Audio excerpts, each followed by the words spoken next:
Sophie est née en janvier 1996, de parents d'un milieu modeste, papa ouvrier. C'est quelqu'un de très timide, quelqu'un de très doux, qui avait quelques amis mais qui était un peu renfermé peut-être. Elle appréhendait, mais elle était très excitée de partir, oui. Parce qu'enfin, elle avait du travail.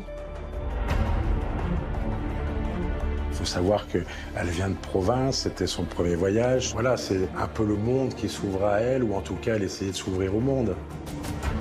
Et un mois après, elle nous avait envoyé sur Facebook une réponse. Donc voilà, on ne s'inquiétait pas trop. Et elle me dit, oui, oui, t'inquiète pas, maman. Ça me rassure, je me dis qu'elle est tombée dans une bonne famille. Sabrina est une femme très coquette, qui fait très attention à son allure. Monsieur Oussem Medouni a travaillé dans la finance en tant qu'analyste financier. On a l'impression d'avoir affaire à un couple issu du showbiz, tout simplement.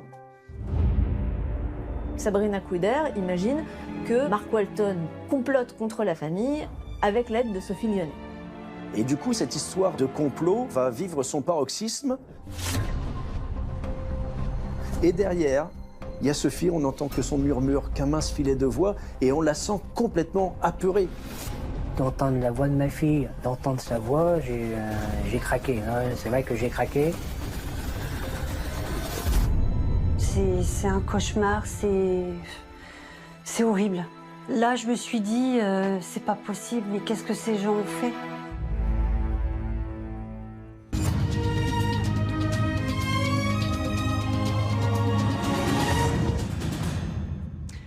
C'est donc une terrible affaire criminelle qui intrigue les enquêteurs de Scotland Yard à Londres. Une Française de 21 ans a disparu, une jeune fille au père qui pourrait avoir été sauvagement assassinée par ses employeurs. Un corps totalement calciné vient d'être retrouvé dans leur jardin. 21 septembre 2017. La France entière a les yeux braqués sur la capitale britannique. C'est ici, dans un quartier chic de Londres, que la police anglaise vient de découvrir le corps d'une certaine Sophie Lyonnais. Cette jeune fille aurait été assassinée par le couple de Français qui l'employait comme nounou. Un crime mystérieux qui fait aussi la une de l'actualité outre-Manche.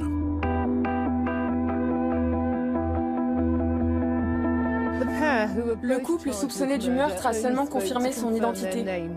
L'un et l'autre resteront en garde à vue jusqu'à leur comparution devant la cour criminelle le 26 septembre. Alors, comment et pourquoi Sophie Lyonnais a-t-elle trouvé la mort? Et qui est ce couple accusé de l'avoir assassinée? Pour essayer de comprendre cette dramatique histoire, il faut remonter plusieurs années en arrière.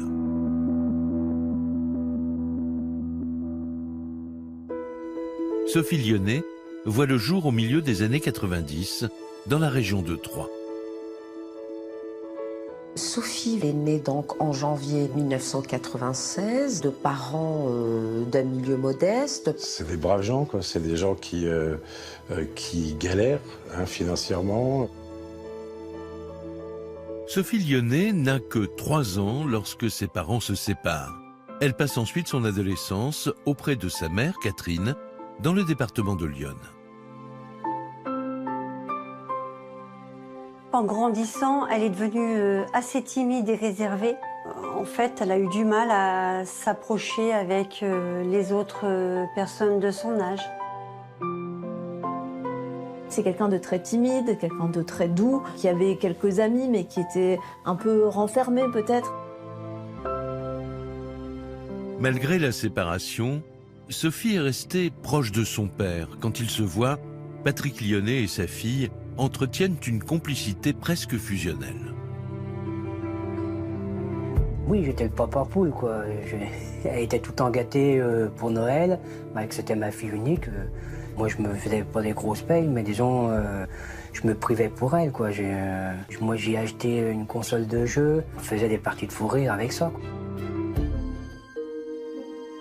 Sophie rêve de faire carrière dans le cinéma. Mais vu les moyens très modestes de ses parents, elle doit suivre un autre chemin professionnel. Elle n'a pas la possibilité de réaliser dans l'immédiat ce rêve-là, d'où cette filière petite enfance dans un premier temps pour trouver un boulot. Elle aime les enfants et les enfants l'aiment. Donc, elle a passé son CAP petite enfance sur les 3 ans au lycée Vauban-Auxerre, qu'elle a eu du premier coup. Sophie a maintenant 19 ans. Son diplôme en poche, elle doit envisager son avenir. Mais en France, elle a du mal à trouver un premier emploi. Alors, pourquoi ne pas aller tenter sa chance à l'étranger? Avec sa formation, elle pourrait facilement être embauchée comme jeune fille au pair.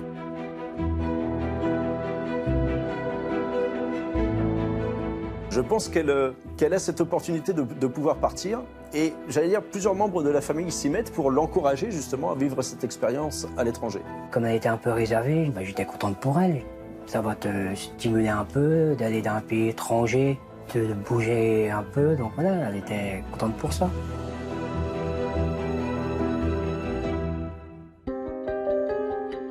Paris, janvier 2016. 6 mois plus tard, Sophie Lyonnais a enfin décroché un emploi de jeune fille au pair. Et pas n'importe où. À Londres, en Grande-Bretagne, où elle pourra en profiter pour parfaire son anglais. Pour elle, c'est une occasion inespérée. Sophie embarque donc seule dans l'Eurostar, à destination de la capitale britannique.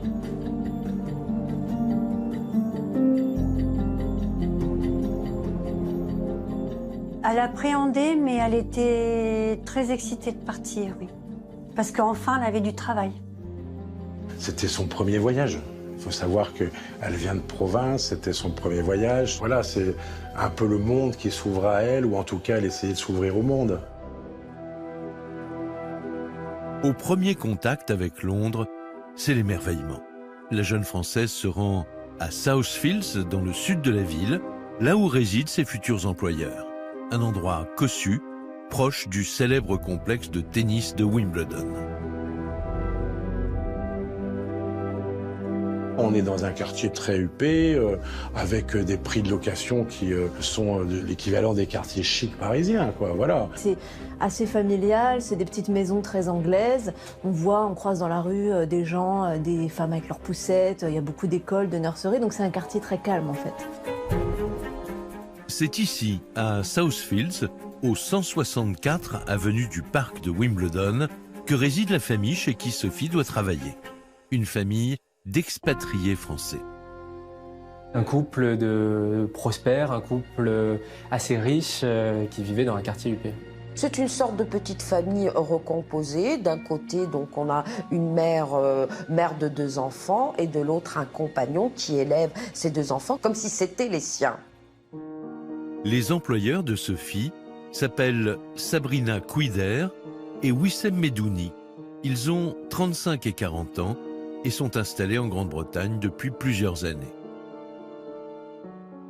Monsieur Wissem Medouni a travaillé dans la finance en tant qu'analyste financier. Sabrina Quider, qui travaille dans la mode, est invitée à beaucoup de sorties, à beaucoup de dîners, à beaucoup d'événements. On a l'impression d'avoir affaire à un couple issu du showbiz, tout simplement. Dès ses premiers jours au sein du foyer, c'est un vrai conte de fées pour la jeune provinciale. Une maison confortable, une famille aisée. Dans ses échanges avec ses parents, Sophie se dit enchantée par sa nouvelle vie.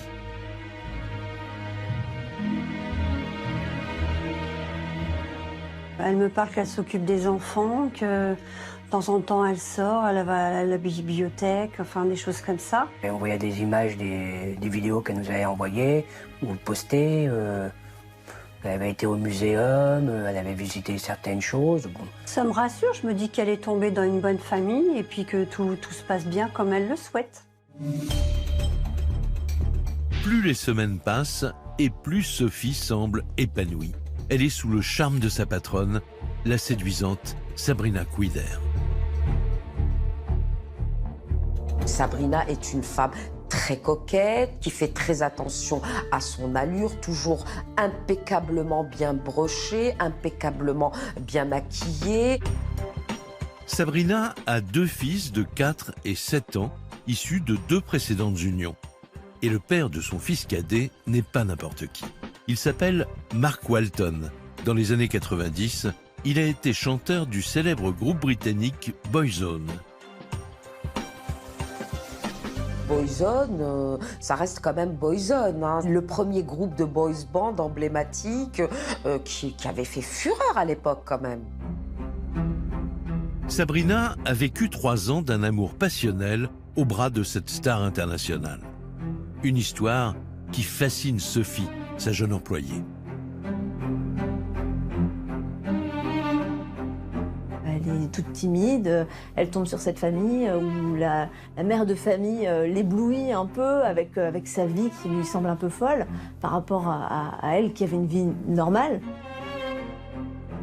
Sabrina Quider va sortir un petit peu avec Sophie Lyonnet, lui présenter des gens, l'amener dans des soirées. Où il y a le tapis rouge, où il y a des artistes, où il y a des créateurs de mode. Et donc Sophie, elle se retrouve plongée dans cet environnement-là et elle se dit, voilà, quoi, il y a quelque chose quand même.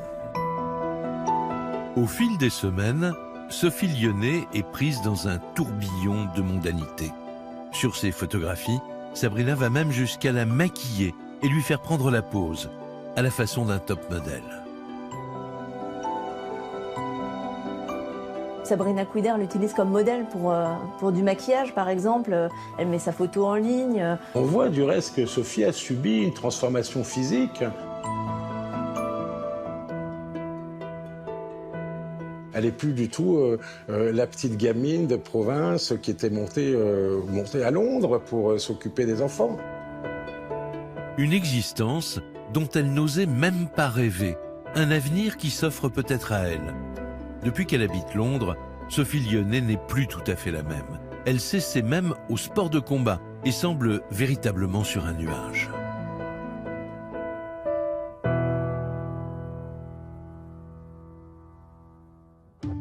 Pourtant, il y a une ombre au tableau. Jour après jour, Sophie Lyonnet s'épuise au travail. Et pour cause, entre ses cocktails et ses dîners en ville, Sabrina, la maîtresse de maison, n'a plus une minute à consacrer à ses enfants. Sabrina Quider s'est complètement déchargée de sa charge et de sa responsabilité de maman sur les frêles épaules de Sophie. D'abord, il faut savoir que Sophie, elle n'a pas de chambre à elle, ce qui est normalement censé être une règle pour les jeunes filles au pair. Elle habite dans la chambre des enfants, elle va les chercher à l'école, elle fait un peu le ménage, la cuisine, etc. À tel point que dans le quartier, c'est Sophie la maman bis des enfants, puisque tout le monde la voit constamment avec les enfants. Décembre 2016. Voilà presque un an que Sophie Lyonnet est jeune fille au pair dans cette famille. Michael est restaurateur dans le quartier de Southfields. C'est à cette époque, justement, qu'il fait la connaissance de Sophie.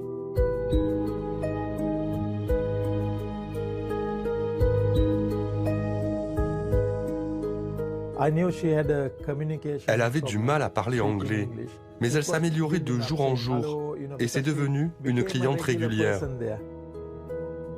Lors des fêtes de Noël, toute la famille se retrouve avec Sophie autour d'un stand de crêpes installé devant le restaurant de Michael.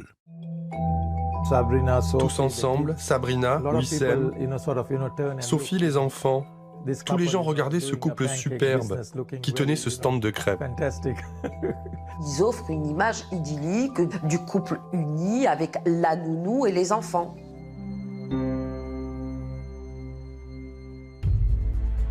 Et pourtant, derrière ces apparences, se cache un quotidien de plus en plus éprouvant pour Sophie Lyonnet. Ça fait plus d'un an déjà que les jeunes filles au pair travaillent 7 jours sur 7 pour un salaire dérisoire.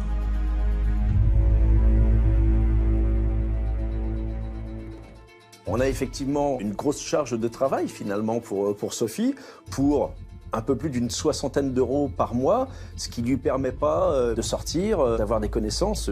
En tout cas, Sophie, elle a du travail, elle bosse beaucoup et à un moment dans cet été-là, ils arrêtent de la payer en fait. Sans la moindre explication, Sabrina décide de ne plus verser d'argent à Sophie. La jeune fille accuse le coup, mais elle ne veut pas affoler sa famille. Elle va rassurer ses parents dans les messages qu'elle va pouvoir envoyer en disant que tout se passe bien et qu'elle est très bien payée. Et elle me dit oui, t'inquiète pas maman, je mange bien, je suis bien payée, il n'y a pas de souci. Sophie n'a pas revu sa famille depuis plus d'un an. En dépit de ses propos rassurants, ses parents l'ont bien compris. Son euphorie des premiers jours n'est plus qu'un lointain souvenir. D'autant qu'au milieu du printemps 2017, les choses s'accélèrent. Au détour d'un message, Sophie leur annonce que Sabrina porte d'étranges soupçons sur elle. Elle écrit à sa mère que Sabrina Quider l'accuse de choses un petit peu étonnantes. Elle l'accuse d'avoir volé un pendentif en diamant. Donc Sophie m'envoie des messages en m'expliquant que sa patronne l'avait accusée de vol et que elle ne rentrerait pas tant qu'elle n'aurait pas retrouvé le bijou. Depuis la France, la maman de Sophie est sidérée par ces accusations. Pour elle, il est inimaginable que sa fille ait pu faire une chose pareille. Donc j'ai dit à Sophie, écoute, arrange-toi avec cette personne, arrange cette histoire au mieux. Comme ça, tu pourras rentrer. Et un mois après, nous avait envoyé sur Facebook une réponse comme quoi que ça s'était arrangé, ça allait mieux. Donc voilà, on ne s'inquiétait pas de trop.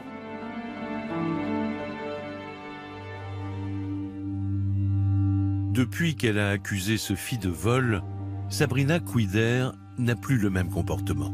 Désormais, tout est prétexte à s'en prendre à son employé.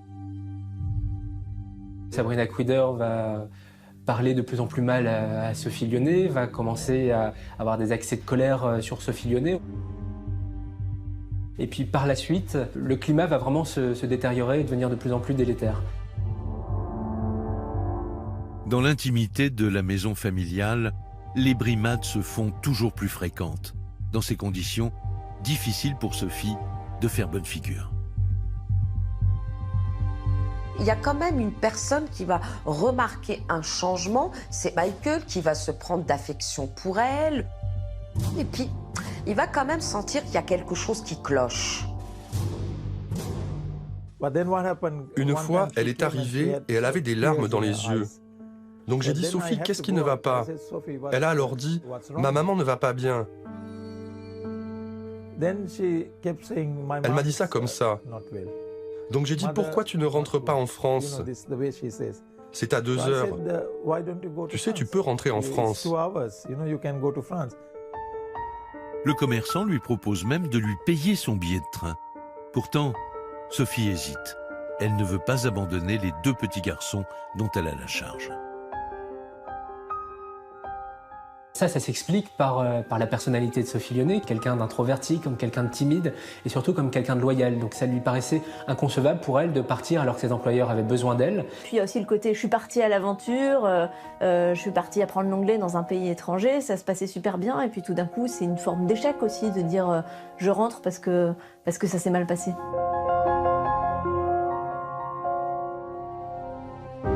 Une fois de plus, Sophie décide de s'accrocher. Mais alors que le printemps avance, la situation se détériore inexorablement. Sabrina ne lui laisse plus aucun répit. Et elle va faire une vraie fixation sur Sophie Lyonnais, qui ne va plus être en odeur de sainteté dans la maison. Elle va être décrite comme menteuse perpétuellement, paresseuse, toujours sur son téléphone. Sabrina a de plus en plus d'emprise sur Sophie, devient de plus en plus agressive. Sophie, qui est déjà quelqu'un d'introverti et de timide, devient de plus en plus soumise finalement à Sabrina Quider.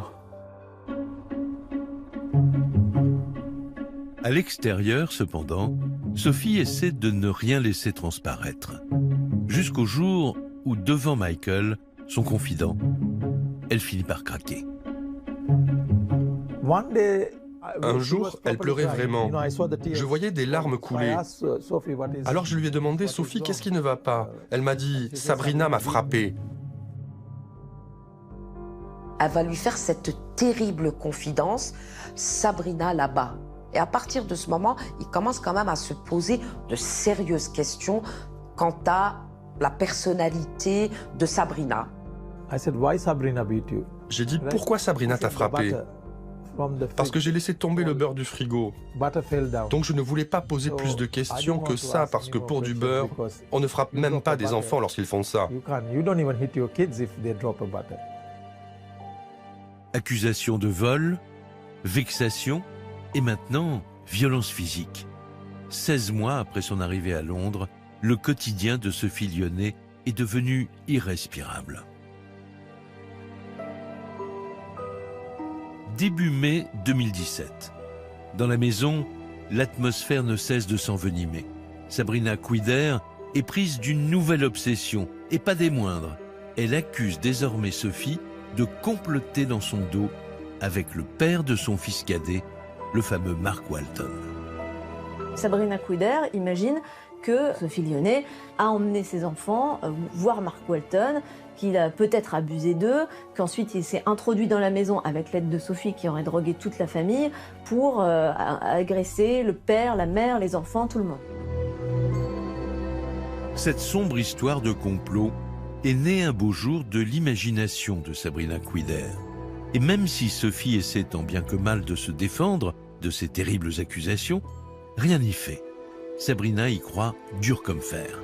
Elle décide même d'alerter la police. Sabrina Kouider va emmener de force Sophie au commissariat à un quart d'heure de chez eux pour dire aux policiers, voilà quoi, j'ai un complot contre moi, etc. En plus, elle m'a piqué mon pendentif. Ah mais Sabrina Kouider, je pense qu'elle croit vraiment à son histoire, parce que sinon, effectivement, quelle idée de l'emmener au poste de police. Alors à l'époque, la police lui dit, renvoyez-la chez elle, sauf qu'elle ne le fait pas.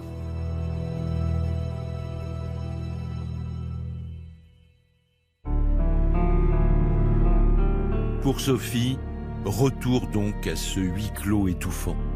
Alors qu'un beau soleil d'été brille sur Southfields, Sabrina n'a plus qu'une idée en tête.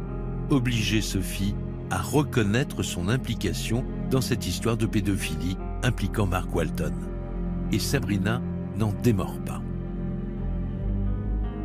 Et il y a ce complot, ce Mark Walton qui guette. Mais oui, je suis sûr qu'il est avec son hélicoptère à tourner au-dessus de la maison. Un délire de persécution, une obsession. Elle ne parle que de ça, elle est complètement obsédée par son ex-compagnon. Comme elle n'est pas crue par la police, là, elle va développer sa paranoïa et elle va décider de faire sa propre enquête. Et elle se dit que la clé, c'est Sophie Lyonnais, cette personne vulnérable, facilement influençable. Moi, Sabrina, j'ai une forte personnalité, je vais la faire craquer, c'est sûr. Et commence la série des interrogatoires.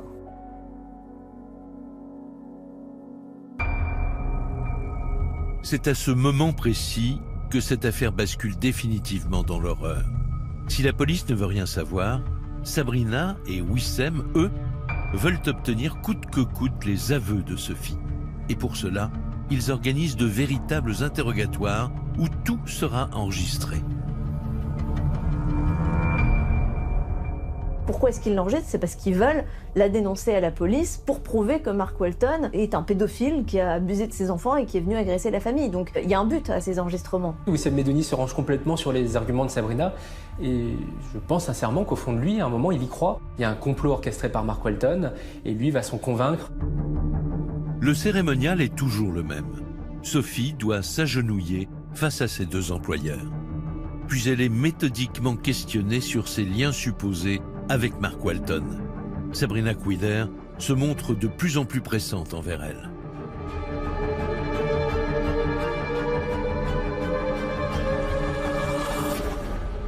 Au départ, Sophie, elle dit non, elle nie un peu mollement parce qu'elle est timide et qu'elle est un peu renfermée, peut-être impressionnée.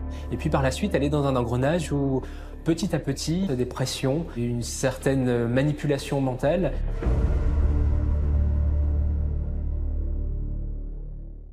Sur les différents enregistrements que le couple va conserver précieusement, la voix de Sophie est à peine audible. On y distingue surtout les questions insistantes martelées par le couple.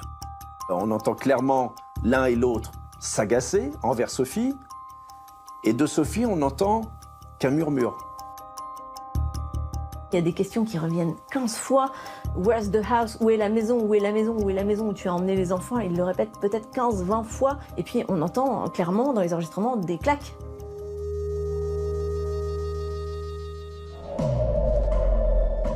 Coups et blessures, torture mentale et même privation de nourriture.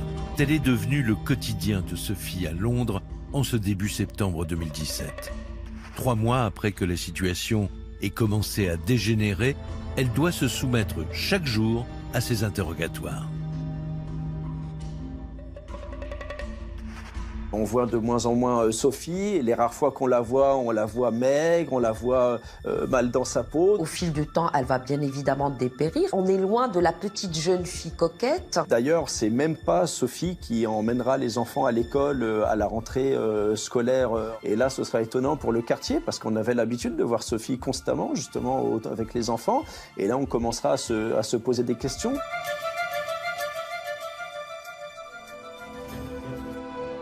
À partir de cette rentrée des classes, plus rien ne filtre du 164 avenue du Parc de Wimbledon. C'est là que Sophie, dans ses échanges avec sa famille, émet pour la première fois l'idée de revenir en France, tout en rassurant ses parents. Elle me dit « T'inquiète pas maman, tout va bien, je vais rentrer ». Je rentre bientôt, je rentre bientôt. Pour moi, il n'y avait pas à s'inquiéter. C'était je rentre bientôt puisqu'on avait tout le temps des nouvelles. Voilà, je dirais pas régulièrement, mais on avait des nouvelles. Il lui manquait un petit peu d'argent pour le retour, pour le train. Je lui dis très bien, dès que ma paye est arrivée, je te mets ça sur ton compte. Depuis la France, les parents de Sophie sont une nouvelle fois rassurés. Car jamais dans ses messages, leur fille ne fait la moindre allusion au calvaire qu'elle endure. J'avais aucun appel au secours. Dans tous ces messages, c'était gros bisous, à bientôt. Ou c'était marqué je rentre bientôt. Voilà. Je ne savais rien du tout. Je savais absolument rien de ce qui se passait dans cette maison. Elle m'aurait dit, maman, je suis pas bien, je suis maltraitée, ou au secours, maman. Même ayant très peu de moyens, je me serais débrouillée, je me serais déplacée, je serais été la chercher.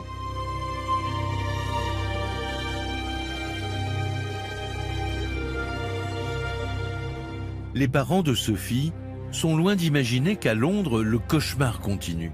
La jeune fille vit au rythme des interrogatoires de Sabrina et de Wissem, parfois même plusieurs fois par jour.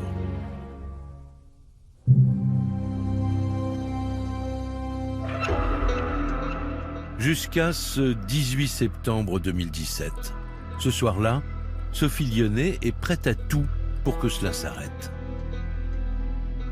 Sophie, elle est tellement fatiguée qu'elle va lâcher prise et elle va complètement se laisser aller. Elle n'a pas le choix parce qu'elle craint le pire. Forcément, après plusieurs jours, Sophie récite un texte qu'on lui lit, qu'on lui a fait apprendre en disant oui, j'étais la complice de Mark Walton, j'ai conduit les enfants chez lui pour qu'ils subissent des agressions sexuelles et tout ça. Et vous imaginez la perversité de ces gens-là. On se doute qu'elle est prête à tout accepter pour que ça s'arrête enfin, ce cauchemar. Ce cauchemar qui dure déjà quelque part depuis 20 mois. «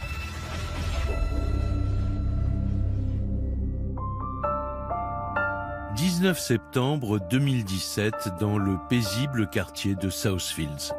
Une journée semblable à beaucoup d'autres, à un petit détail près. Les gens du quartier sont très surpris parce que qui vient chercher les enfants à l'école? C'est Sabrina Quider, qu'on n'avait jamais vue et qui vient chercher les enfants. Des caméras de vidéosurveillance la surprennent dans un magasin, en haut de la rue. On la voit avec les enfants tout le reste de la journée. Forcément, les voisins s'interrogent. Où est donc passée la jeune fille au père de Sabrina? Sophie, qui faisait un peu partie du paysage, s'est comme volatilisée.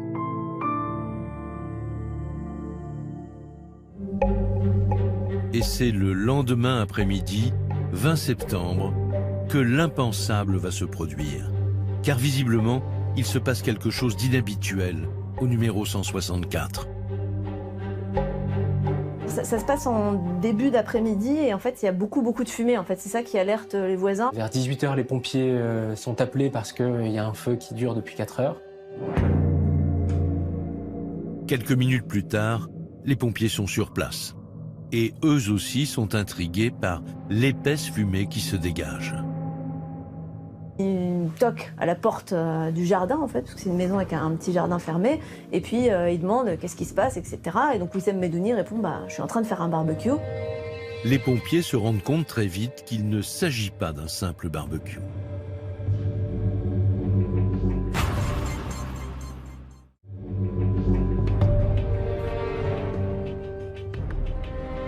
Les policiers de Scotland Yard arrivent rapidement sur les lieux. Aucun doute possible, il ne peut s'agir que de Sophie Lyonnais, cette jeune fille au père que plus personne dans le quartier n'a revue depuis 2 jours.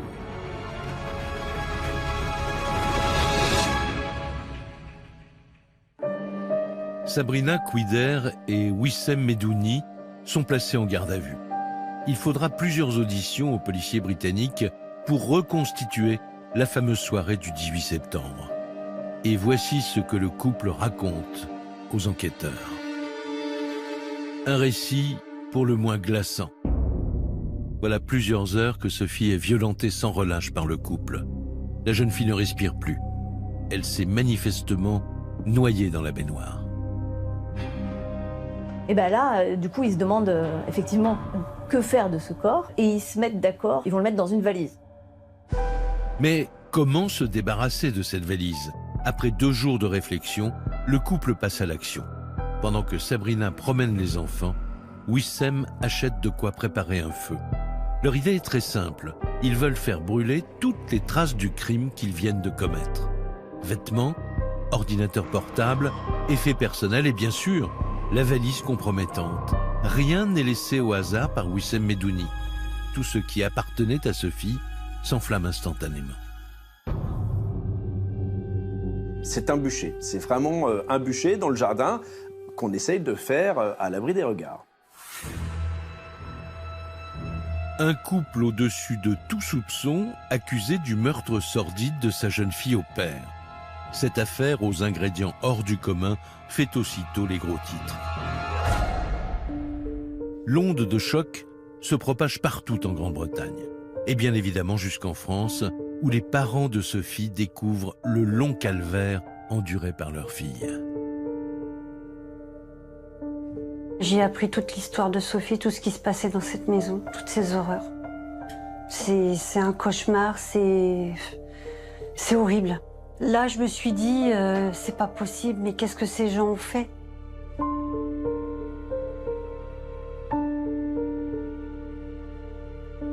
C'est le lendemain, quand j'ai vu la photo de ma fille à la télé, bon, ça a été le coup qui est tombé, quoi, le coup de massue. Ça me rend extrêmement malade et mal à l'aise en même temps, parce que je me suis dit que j'ai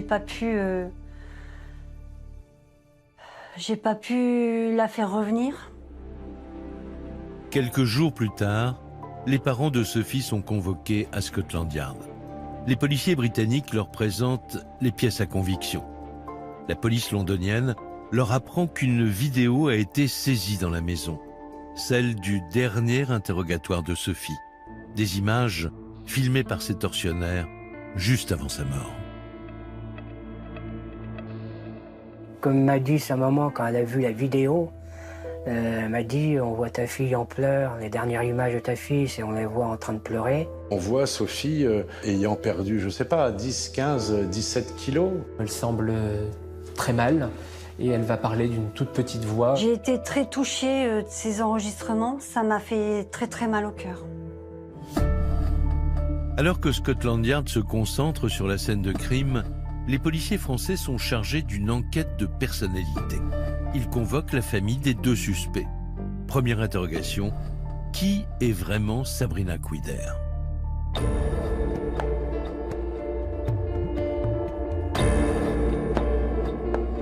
Alors, Sabrina, de son vrai nom, Nafissa Quider, elle est née en Algérie, dans un coin perdu entre Alger et Oran. Elle a fait sa petite enfance en Algérie avec ses parents qui sont partis quand elle avait 7 ans pour partir en France. C'est ici, à Vitry-sur-Seine, dans le sud de la région parisienne, qu'elle rejoint ses parents à l'adolescence. La future Sabrina abandonne l'école jeune avant d'occuper divers emplois précaires à Paris et en banlieue.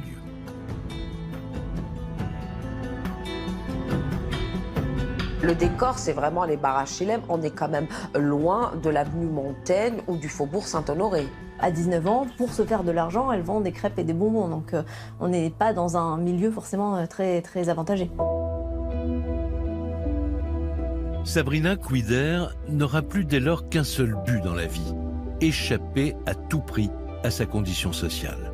C'est à cette époque, justement, qu'elle rencontre Wissem Medouni. Pour ce brillant étudiant en économie, c'est le coup de foudre.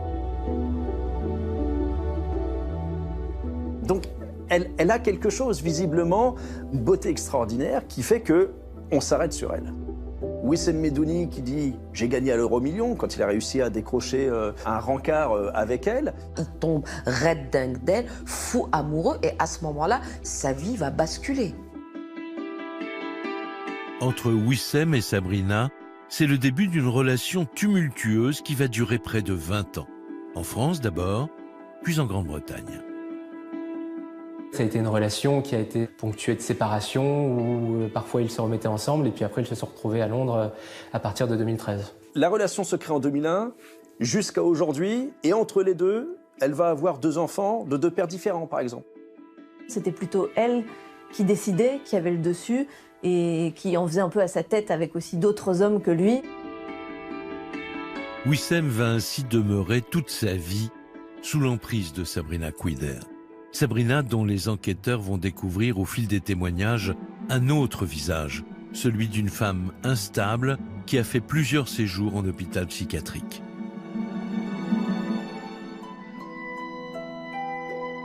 Elle s'est retrouvée aussi hospitalisée pendant un long moment. Alors Wissem Medouni est allé la voir plusieurs fois, visiblement. Elle peut complètement basculer.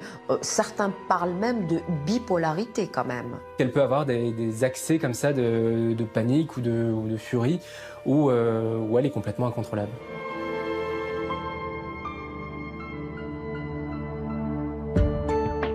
La famille de Sophie redoute le pire. Et s'il n'y avait jamais de procès. Mais la justice britannique considère que Sabrina est parfaitement responsable de ses actes. Elle devra donc répondre de la mort de la jeune fille aux côtés de Wissem Medouni. Ouverture aujourd'hui d'un procès très attendu à Londres. Les juges tenteront de faire la lumière sur le meurtre de Sophie Lyonnais, cette jeune fille au père dont le corps a été retrouvé carbonisé en septembre dernier dans le jardin de ses employeurs. Cour criminelle de Londres, 26 mars 2018. 6 mois après la mort de Sophie, Catherine et Patrick, ses parents, ont fait le déplacement depuis la France. Ils veulent avant tout comprendre les circonstances exactes du meurtre. Reste aussi une autre interrogation pour eux. Sabrina Kouider et Wissem Medouni vont-ils enfin exprimer des excuses ou des remords? La première fois que je suis rentrée dans la salle, j'ai mon cœur qui s'est soulevé un coup.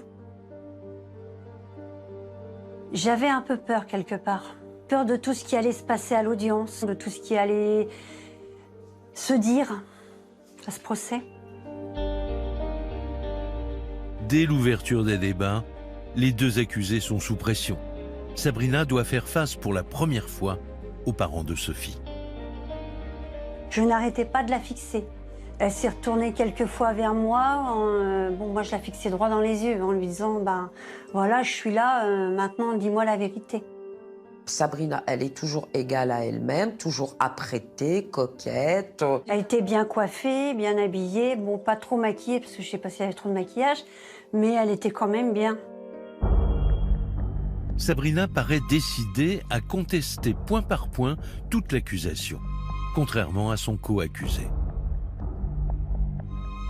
Et sur le même banc, à 3 personnes d'elle, il y avait Medouni, qui lui est resté de marbre quasiment tout le temps. Lui, il était toujours en train de baisser la tête et donc lui, moi quand je le voyais, il était toujours tête baissée. Je pense qu'il a un petit peu de remords de tout ce qu'il a fait et puis c'est peut-être son jeu aussi d'être comme ça. Hein.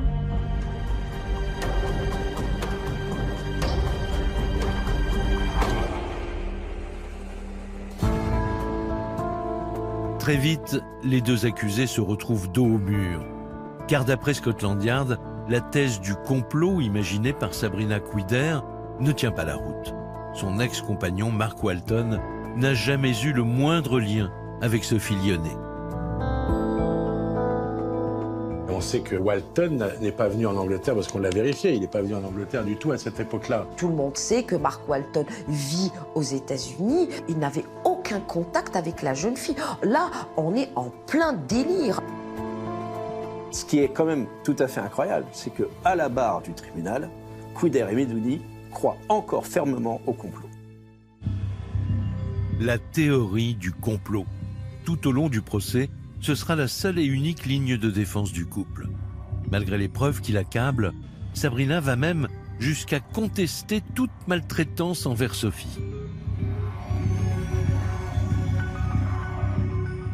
Sabrina disait que Sophie était bien traitée, qu'elle avait tout ce qu'il lui fallait, qu'elle mangeait à sa faim.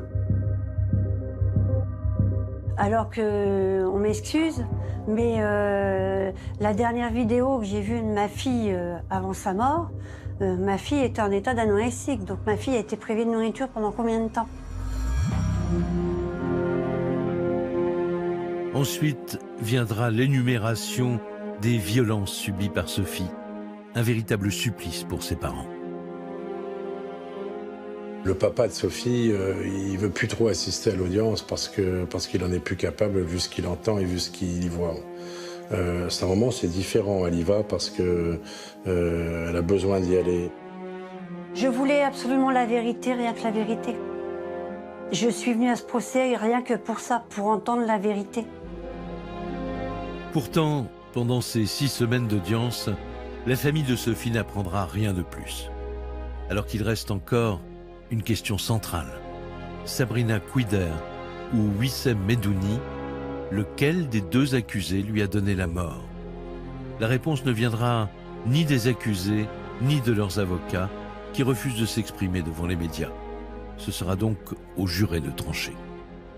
Et elle dit, mais je n'ai rien à voir avec ça, mais dites-leur que je n'ai rien à voir avec ça. Et elle pleure à la barre pour dire, dites-leur que j'ai rien à voir avec ça.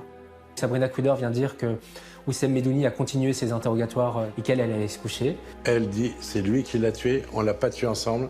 Elle dit, moi j'étais parti, il s'est débarrassé du corps, il l'a brûlé, j'étais pas là. Quant à Wissem, il affirme au contraire que c'est sa compagne qui aurait achevé Sophie. L'un des deux ment. Mais qui? Wissem ou Sabrina? Et sa théorie de défense, elle ne bougera pas d'un iota, elle n'a jamais assassiné et elle accuse clairement et simplement son compagnon. Ils se renvoient la balle. Chacun dit que c'est l'autre qui a tué la jeune fille au père et en même temps, tous les deux continuent à maintenir leur histoire de Mark Walton. La grosse difficulté pour les jurés, ça va être de dire qui a porté le coup fatal, qui a conduit à la mort de Sophie. Et c'est là-dessus que tout va reposer. En l'absence d'aveu des accusés, impossible de le savoir. Le corps de la victime a été retrouvé brûlé à 95% dans le jardin du couple. Les médecins légistes n'ont même pas pu établir les véritables causes de son décès. Il y a toujours une incertitude sur les causes de la mort et les raisons de la mort. La vérité, seule Sabrina Couder et Medouni la connaissent et ne l'ont pas livrée aux parents. Parce que je suis venue pour avoir une vérité que je n'aurai jamais.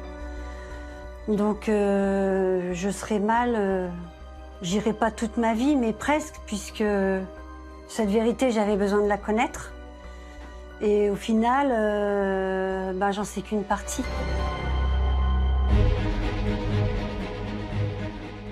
Londres, 8 mois après la mort de Sophie Lyonnais, le couperet tombe. Les deux accusés sont reconnus pleinement responsables du crime. Après 2 mois de procès, Sabrina Couder et Wissem Medouni ont été reconnus coupables du meurtre de Sophie Lyonnais. Leurs peines seront prononcées fin juin, ils risquent la perpétuité. 1 mois plus tard, la sentence est prononcée. Sabrina Couder et Wissem Medouni sont condamnés à la prison à vie. Un verdict assorti de 30 ans de peine incompressible pour les deux accusés.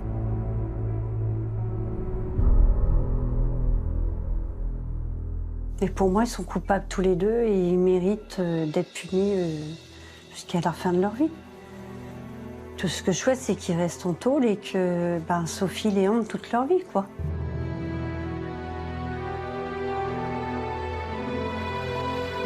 Cathédrale de Sens dans l'Yonne, 6 juin 2018. Parents, familles, amis ou simples anonymes, plusieurs centaines de personnes sont venues rendre un dernier hommage à Sophie Lyonnais pour qu'elle puisse enfin reposer en paix. Elle avait tout juste 20 ans.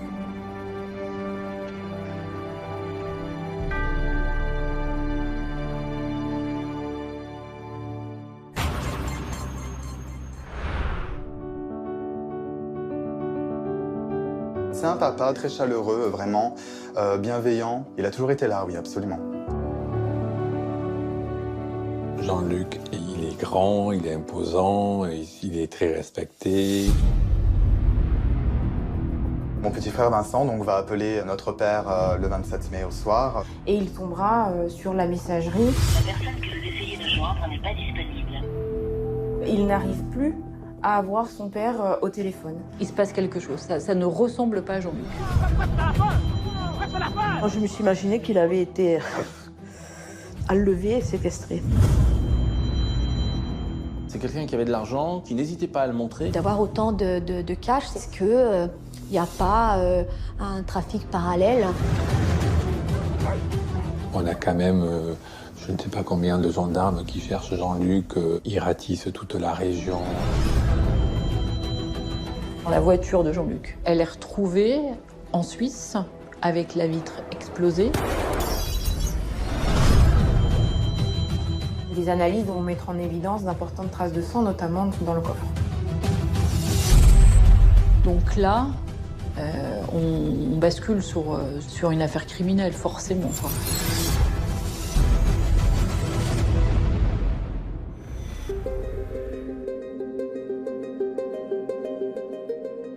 En Haute-Savoie, près d'Annemasse, la Tour est un petit village tranquille, niché au pied du massif des Brasses, à quelques dizaines de kilomètres de la frontière suisse. C'est au cœur du village, dans ce grand chalet en bois, que vit Jean-Luc Thiebaud, 54 ans. Une maison qu'il a construite lui-même, car Jean-Luc est artisan charpentier. C'était un passionné de ce qu'il faisait. Il adorait, il était assez minutieux, donc il adorait travailler le bois. Il y a 15 ans, il a monté son entreprise de charpente et il court les chantiers du matin au soir. Pendant 20 ans, il est resté marié avec Patricia, dont il a divorcé il y a 14 ans. Depuis, Jean-Luc partage sa vie entre sa nouvelle compagne, Fabienne, dont il est très amoureux, et ses copains avec lesquels il aime bien faire la fête.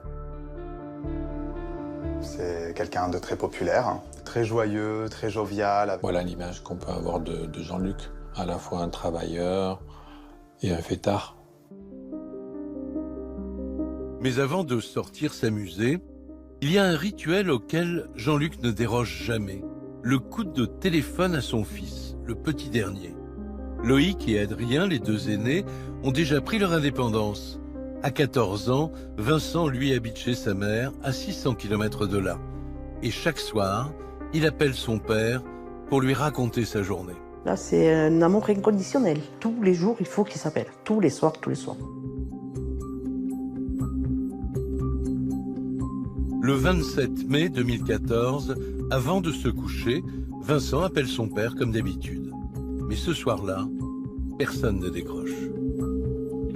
La personne que vous essayez de joindre n'est pas disponible. Veuillez laisser votre message après le bip. Mon petit frère Vincent donc, va appeler notre père le 27 mai au soir. 2 appels qui resteront finalement 20. Le lendemain matin, au saut du lit, Vincent vérifie que son père ne lui a pas laissé de message. Mais rien. Alors il le rappelle. Mais Jean-Luc ne décroche toujours pas. Quand il est sur ses chantiers, il est toujours débordé. Sauf que le soir, rebelote. La personne que vous essayez de joindre n'est pas disponible. Jean-Luc est aux abonnés absents. Cette fois, tout le monde s'inquiète. Ça n'est pas normal. Les fils demandent aux voisins d'aller vérifier. J'avais justement donc une amie qui passait donc très tôt le matin, de par son emploi du temps et très tard le soir, et qui nous assurait qu'il n'y avait absolument donc aucune allée et venue donc au domicile de mon père.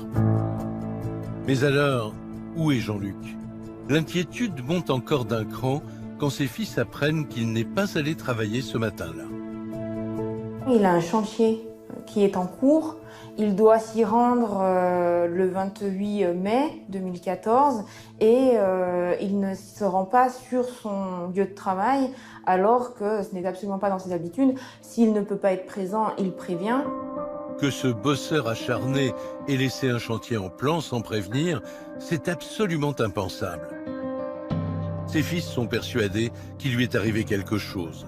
Et alors qu'ils sont sur le point de prévenir la police, ils reçoivent enfin un signe de vie de Jean-Luc. Un texto dans lequel il dit que tout va bien et il va en envoyer d'autres, une dizaine en une semaine. On reçoit des textos, Vincent reçoit des textos, mon frère Franck va aussi recevoir des textos. Il m'envoie un SMS en me disant est-ce qu'on peut se voir pour ton anniversaire, j'aimerais t'emmener au restaurant. Il s'est dit, bon, mais je vais envoyer des textos à tous ceux qui ont laissé des messages pour rassurer. Mais les jours passent et la famille se pose à nouveau des questions. Même les textos qui les ont d'abord rassurés commencent à paraître suspects. Jean-Luc faisait des fautes d'orthographe.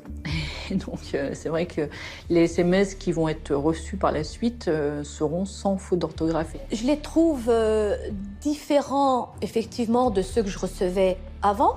Et on est persuadé que ça ne vient pas de lui.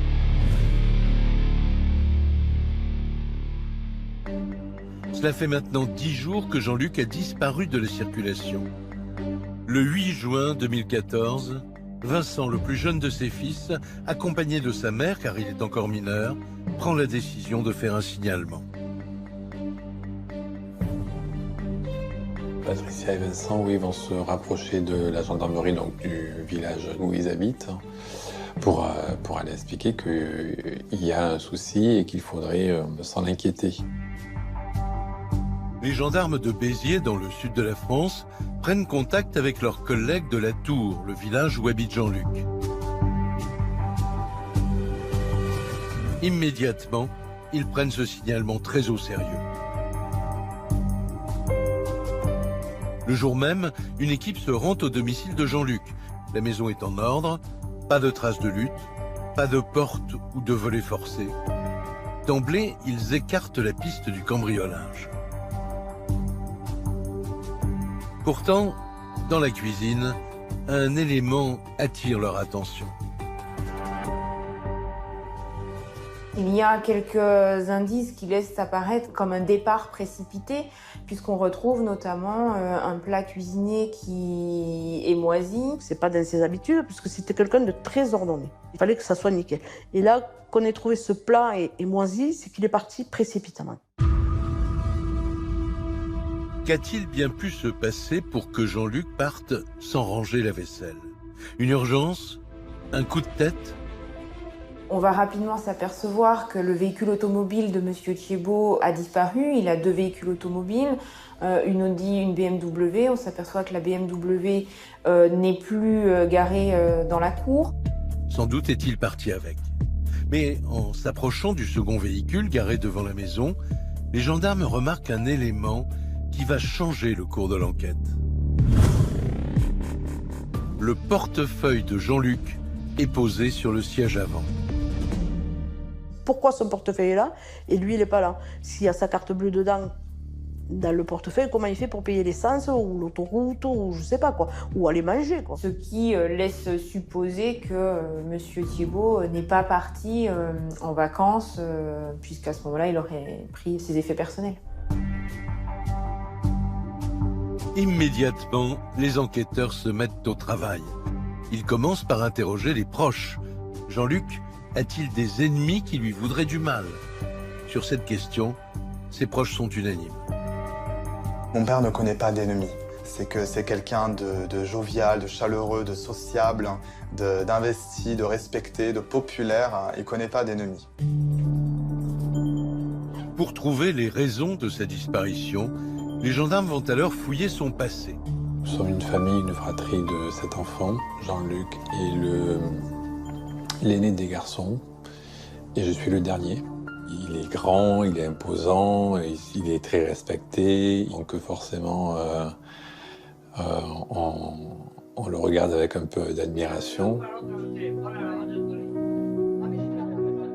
Très jeune, Jean-Luc commence à travailler.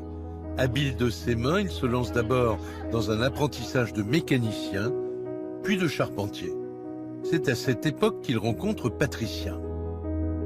Ensemble, ils ont 3 enfants, Loïc, Adrien et Vincent.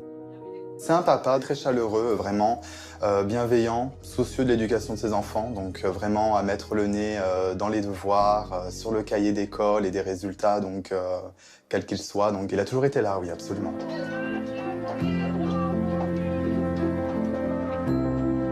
Jean-Luc est là pour ses enfants, mais pas seulement. Bon vivant, il aime réunir ses copains et sa famille autour de lui. Et c'est toujours lui qui met l'ambiance.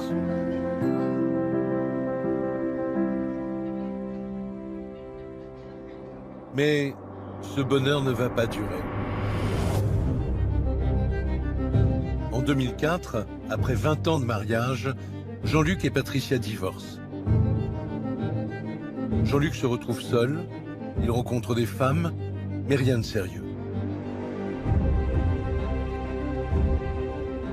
Sauf depuis quelques mois, depuis qu'il a retrouvé l'amour auprès de Fabienne, une habitante d'un village voisin. Ce qu'ils ont découvert au sujet de Jean-Luc laisse les gendarmes perplexes. Personne ne semble avoir de raison de lui en vouloir. Pourtant, les enquêteurs relèvent tout de même un détail qui pourrait avoir son importance. Ses proches mentionnent tous la même chose. Jean-Luc gagnait bien sa vie et il ne le cachait pas. C'était assez courant de voir sortir des grosses coupures, hein, parce qu'il avait ça sur lui. Il avait des bijoux, il avait des belles armes, il avait des belles bagnoles. Il avait des comptes en Suisse, enfin, donc effectivement, il pouvait nourrir quelques jalousies à ce niveau-là. Les enquêteurs décident de creuser cette piste du crime crapuleux. En parallèle, ils lancent des avis de recherche dans toute la France avec la description de Jean-Luc et de sa berline. Et comme ils sont près de la frontière, ils lancent aussi une commission rogatoire internationale. Et cette piste ne va pas tarder à payer.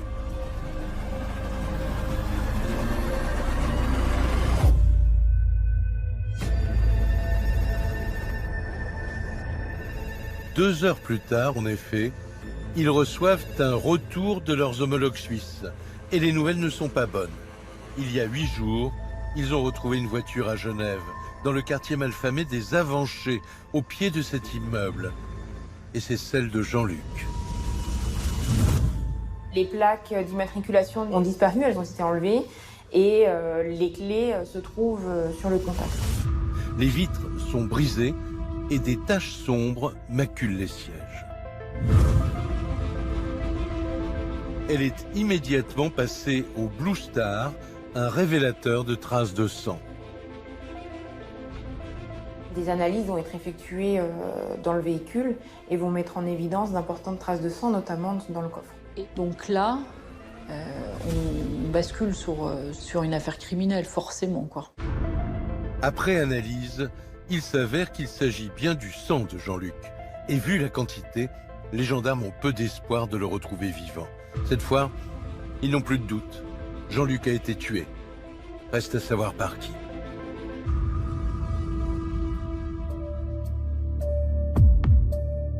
Dans la petite gendarmerie de Bonneville, la nouvelle fait vite le tour des bureaux.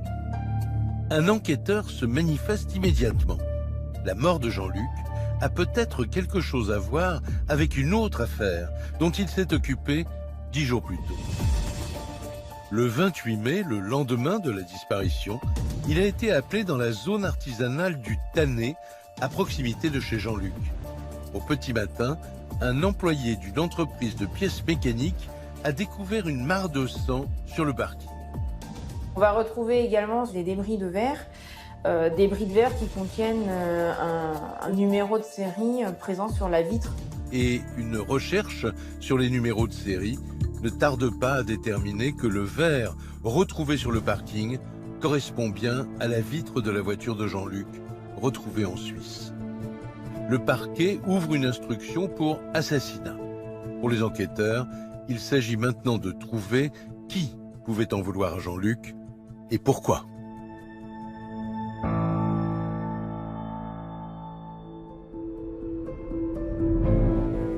Les gendarmes reprennent alors les auditions des proches. Et à force de creuser et de les questionner, ils découvrent un élément intéressant. La famille du charpentier n'a pas caché son animosité envers Fabienne Evangelista, 44 ans, la compagne de Jean-Luc. Je sais pas, il y avait quelque chose qui me gênait. Là. Les gendarmes n'ont aucun élément contre Fabienne, mais comme l'enquête est au point mort, ils décident de l'entendre. Mais avant, pour avoir toutes les cartes en main, ils veulent en savoir plus sur sa relation avec Jean-Luc. De la façon dont il en parlait, c'était l'amour de sa vie, quoi. Hein. C'était, ils allaient finir ensemble, quoi. Leur vie allait se construire ensemble avec les enfants. Il a envisagé de vivre avec Fabienne Evangelista. Jean-Luc va même rapidement réaménager la chambre de Vincent pour pouvoir préparer l'arrivée de Fabienne. Cet amour passionné que décrivent les proches interpelle les gendarmes. Si elle était folle amoureuse, Fabienne aurait dû s'alarmer de la disparition de son homme. Ils décident de se rendre chez elle. Et là, c'est le... Enfin, on peut employer différents termes, mais c'est le calvaire, c'est le cauchemar qui commence. Puisque j'ai la visite des gendarmes le 10 juin, me demandant si j'étais en contact avec Jean-Luc. Et la réponse de Fabienne va stupéfier les gendarmes. Non seulement elle n'a pas de ses nouvelles, mais en plus, elle affirme qu'il n'y a plus rien entre eux depuis longtemps et qu'elle n'est en aucun cas sa compagne. Comme c'était une relation, on va dire, alors effectivement un peu plus amicale, mais pas sentimentale. C'est-à-dire qu'on se voyait, on déjeunait ensemble, voilà, on évoquait un petit peu nos difficultés quotidiennes. À aucun moment, j'envisage ma vie avec Jean-Luc. Fabienne affirme qu'elle n'est pas sa maîtresse. Certes, ils ont eu une relation, mais c'était il y a longtemps. Depuis, tout est fini. Et il y a une bonne raison à cela. Elle est mariée à un homme depuis 20 ans. Il s'appelle José Evangelista.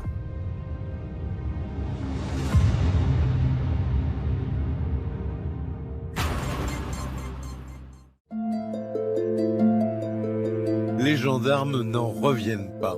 D'un côté, Jean-Luc parle de Fabienne comme l'amour de sa vie. De l'autre, Fabienne nie toute liaison avec Jean-Luc. Alors qui croire ? Pour y voir plus clair, ils cherchent à en savoir plus sur leur histoire. Jean-Luc et Fabienne se connaissent en fait depuis 20 ans, depuis 1994. La femme de Monsieur Thiebaud travaille dans la même entreprise que le mari de Madame Martha Evangelista. Donc les deux familles font connaissance. Il y a une amitié qui s'est liée tout à fait naturellement. On est allé manger chez Patricia, qui est une bonne cuisinière. Ils sont venus aussi à la maison. Jean-Luc va avoir un petit peu le béguin pour cette femme. Ils vont avoir une relation assez éphémère en tout cas.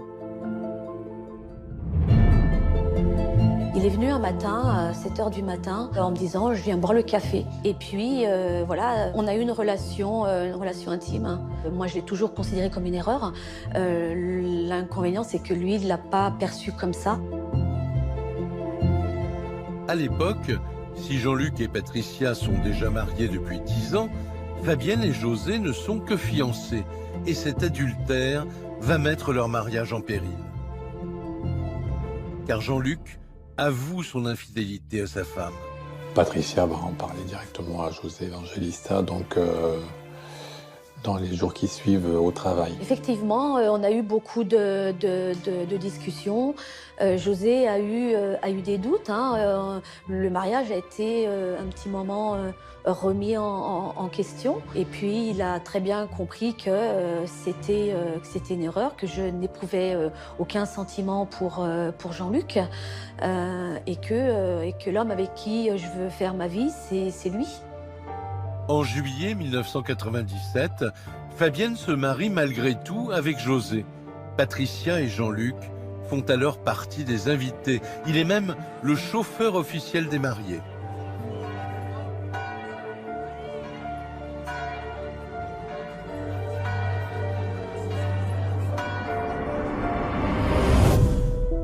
Peu de temps après, le couple de Jean-Luc et Patricia prend l'eau. Depuis sa relation avec Fabienne, Jean-Luc ne parvient pas à l'oublier. En 2004, sa femme obtient le divorce. Tout au long des 20 ans qui vont s'écouler, ils vont rester en contact, ils vont se revoir de temps en temps, que ce soit amical ou plus, ça, il n'y a que qui le savent. Mais elle ne quittera pas la vie de Jean-Luc et probablement ses pensées. Au début de l'année 2014, le couple évangélistin va mal et Jean-Luc en profite pour se rapprocher de Fabienne. Je pense qu'effectivement, il envisageait l'avenir à deux. Et ce qu'il a un petit peu dit à ses amis, mais il n'y a jamais eu de validation de ma part. Pour moi, c'était même pas envisageable un remariage ou quoi que ce soit. Je veux dire, ni d'enfants en commun, il n'y avait pas de projet dans ce sens-là. Alors, à mon avis, elle est embarrassée par l'amour de Jean-Luc Thébault qui est trop fort. Elle ne partage pas ce sentiment-là. Elle, ce qu'elle recherche, c'est la complicité et l'amitié de Jean-Luc. Je crois que c'est ça, principalement. Pourtant, le 1er mai 2014, 3 semaines avant la disparition de Jean-Luc, cette relation vire au drame. Selon Fabienne, Jean-Luc lui rend juste une petite visite amicale. Mais alors qu'ils sont ensemble, ils vont avoir un invité surprise. José vient à l'improviste, il sent que le couple va pas bien et il veut lui faire plaisir, il arrive avec un bouquet de fleurs. Je pense que le fait d'arriver avec un bouquet de fleurs, à ce moment-là, pour lui, je pense que c'était une façon de faire voir qu'il était, malgré tout, après 20 ans de mariage, encore capable de m'épater. Donc effectivement, il arrive avec un énorme bouquet de fleurs. Là, juste derrière son dos, il y a Jean-Luc. C'est déjà le premier effet qui se coule, quoi.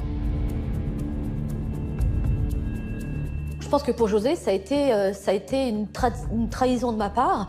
Et puis le fait de dire, bon ben voilà, maintenant c'est cuit, j'arrive, je suis même le pauvre couillon avec mes fleurs, là j'ai l'air complètement ridicule. Et donc là, quand il voit Jean-Luc et qu'il lui dit, est-ce que c'est lui ou c'est moi? Et là, je réponds, Jean-Luc.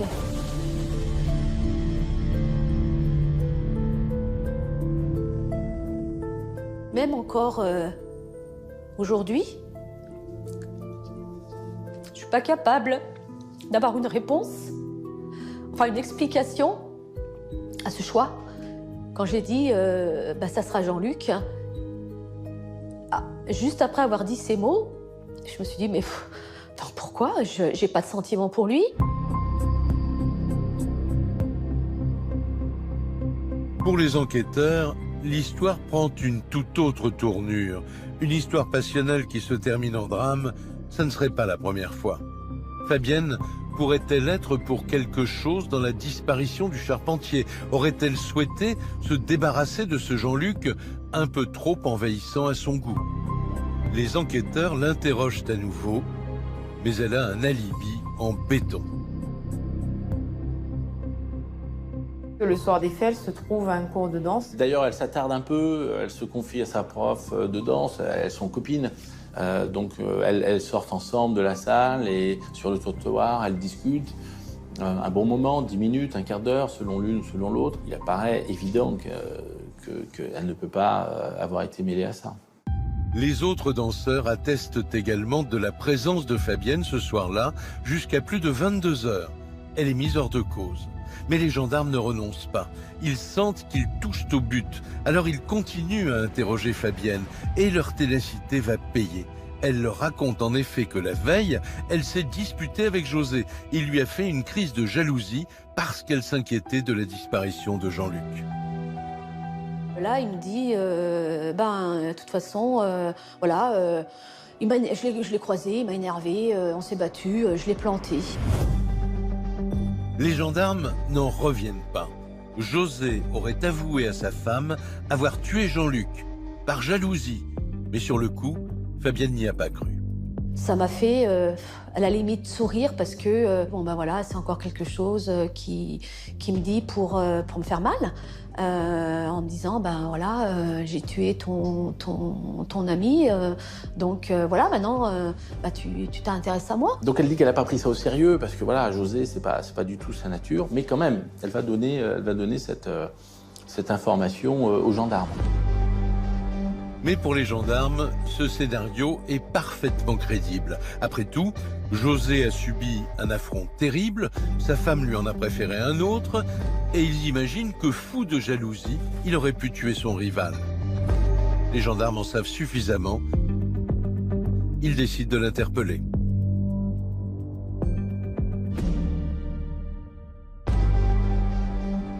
Les enquêteurs sont maintenant impatients d'entendre le suspect. Mais dès le début de l'audition, José est catégorique. Il est innocent. José va nier, dire c'est pas moi, j'y suis pour rien. Il va expliquer, bah oui, j'avais l'impression qu'elle s'inquiétait plus de la disparition de Jean-Luc presque que de moi, et donc je l'ai provoqué en disant, bah oui, c'est moi, je l'ai planté. Mais les gendarmes n'y croient pas. Ils reposent inlassablement les mêmes questions. Et à la 40e heure de garde à vue... Il finit par craquer. Et puis, il dit j'ai planté Jean-Luc.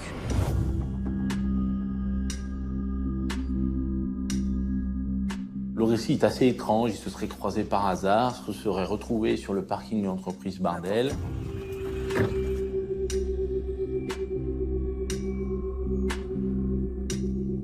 De là, une dispute aurait commencé. Il aurait donné des coups de couteau.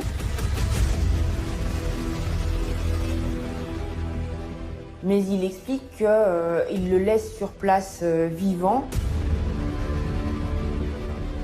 et que lorsqu'il revient quelque temps après sur le parking de l'entreprise Bardel, le corps n'est plus là.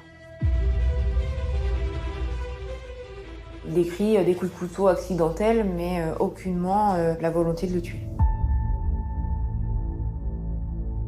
Les gendarmes ont obtenu ce qu'ils voulaient, des aveux. José reconnaît même le couteau dont il s'est servi et qui a été retrouvé dans sa voiture. Le 12 juin 2014, il est mis en examen pour assassinat. Pourtant, les enquêteurs ne sont pas pleinement satisfaits, car José ne reconnaît pas avoir tué Jean-Luc, juste l'avoir blessé. Seule la découverte du corps permettrait de lever ces dernières zones d'ombre.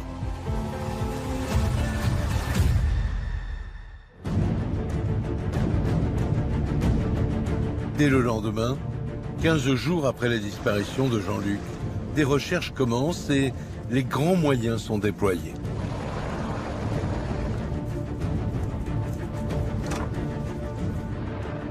On a quand même, je ne sais pas combien de gendarmes qui cherchent Jean-Luc dans les bois, avec des hélicoptères, dans les rivières, ils ratissent toute la région. Malgré ce déploiement de force, les recherches restent infructueuses.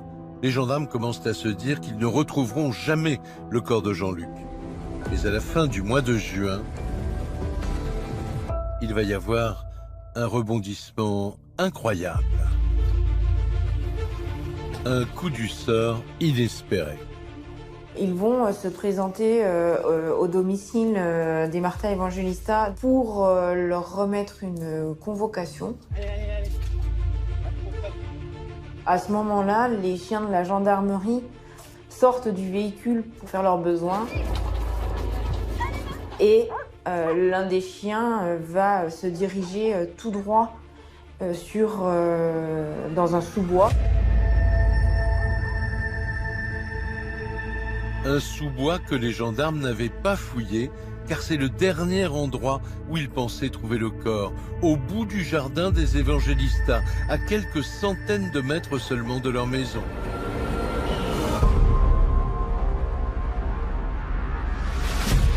Le chien révèle un corps recroquevillé.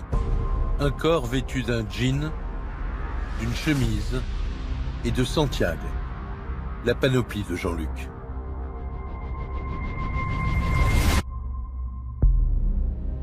Les enquêteurs vont assez rapidement pouvoir identifier Monsieur Thiebaud. Monsieur Thiebaud s'est tatoué sur le corps son numéro de sécurité sociale. Pour la famille, cette découverte est un choc épouvantable. J'ai pleuré pendant des heures et des heures. J'ai dit mais comment on peut finir sa vie comme ça, dans un trou, dans un bois, comme on enterrerait un animal, quoi. C'est mon neveu qui me l'a annoncé en plus et qui m'a dit « Tati, on a retrouvé le corps de papa ». Et là, En fait, j'arrivais même plus à parler. Parce que je me disais, c'est pas possible. Je sais maintenant que c'était pas lui, mais il me dit, Tati, cette fois-ci, c'est lui. Mais alors que les gendarmes pensent l'affaire résolue, il va y avoir un coup de théâtre. L'autopsie est formelle. Jean-Luc a été tué de 2 balles. Et en aucun cas d'un coup de couteau, comme l'a raconté José.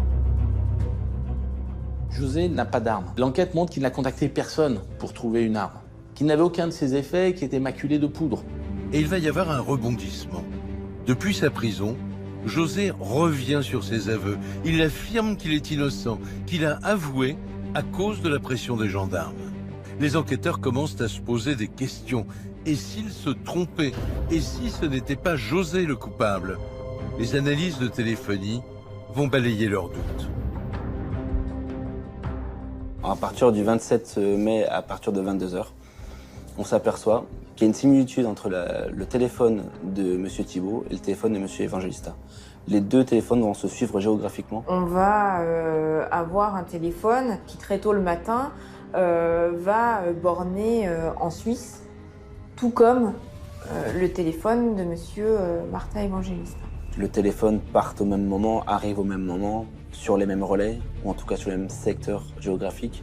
Pour les gendarmes, les résultats de la téléphonie sont accablants. Ils sont persuadés que c'est bien José qui envoyait des textos aux proches de Jean-Luc. L'accusation va penser que c'est José qui va se faire passer dans un espèce de projet machiavélique pour la victime, Jean-Luc. Il conserve le téléphone de la victime pour faire croire que celle-ci est encore en vie, avec l'idée de vouloir retarder l'enquête. Plus l'enquête est tardive et plus les indices peuvent disparaître. L'analyse des téléphones est implacable. Elle confirme le scénario imaginé par les enquêteurs.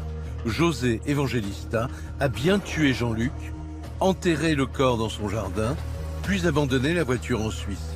Cette fois, les gendarmes ont bouclé leur enquête.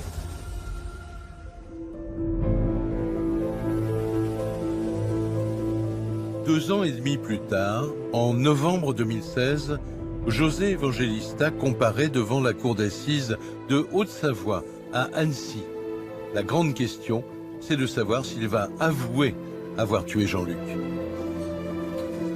Dès le début de l'audience, l'accusé nie. Ce n'est pas lui qui a tué Jean-Luc. Le délibéré est très court. José Evangelista est condamné à 20 ans de prison pour assassinat. Il fait appel. En février 2018, devant la cour d'assises de Chambéry, José Evangelista garde la même ligne de défense. Il est innocent. Sans éléments nouveaux, sa peine est alourdie. Il prend 23 ans de réclusion criminelle. Cette affaire me laisse un goût amer. C'est une affaire non résolue, même si judiciairement, il y a une page qui a été écrite et on nous dit, voilà, c'est lui, fermez le banc. José est le seul coupable. Je dis que je suis persuadé qu'il y aura des rebondissements plus tard. Pour les proches de Jean-Luc, justice est faite. Il leur reste la douleur d'avoir perdu l'être aimé. Pourquoi on arrivait à tuer une personne, un homme qui n'a jamais fait de mal de sa vie, qui a toujours été bosseur, qui a 3 enfants et qui a laissé un qui est mineur. Et ça c'est le genre de truc que j'ai du mal à accepter. Je ne l'accepterai pas, jamais. On s'attend certes à enterrer nos parents, mais de vieillesse ou de maladie, mais certainement pas donc d'un assassinat froid et dur. Finalement, il est mort pour rien, quoi. Il est mort d'avoir aimé une femme qu'il n'aimait pas.